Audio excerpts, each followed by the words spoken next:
Chapter 6 The Wisdom of King Solomon. Thousands of years ago, there ruled over the kingdom of Israel a great king. His name was Solomon. His father was King David. He was also known as a great king.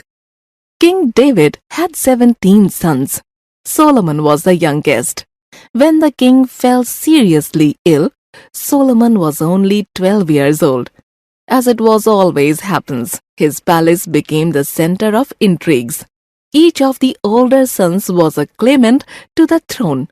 The king, who was very ill, could not decide who would be the right king among them. Solomon's mother was Queen Sheba. She had great influence over the king. So she came to him when he was on his deathbed and asked him to name Solomon as his successor. The young prince Solomon was proclaimed the successor. Thus, he came to a great responsibility at a very tender age.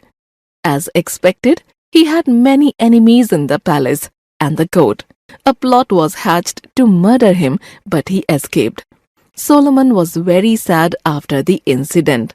He took some of his guards and went to pray in a shrine.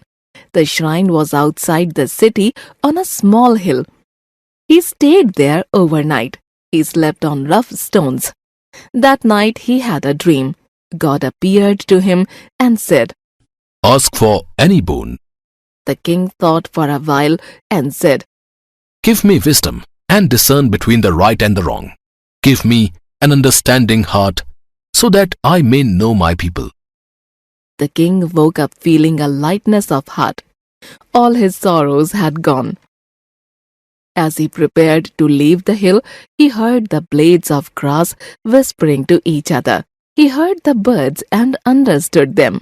He looked in the eyes of his guards and knew what thoughts were passing through their hearts. The king again prayed to God. He asked for wisdom to use such knowledge. As the time passed, the king came to be known for his wisdom and understanding of the right and the wrong. His judgments were always correct. The innocents always escaped, but the guilty were punished. The king extended his empire from the mountains to the Red Sea. He built many palaces. His temple, paved with pure gold, became a legend.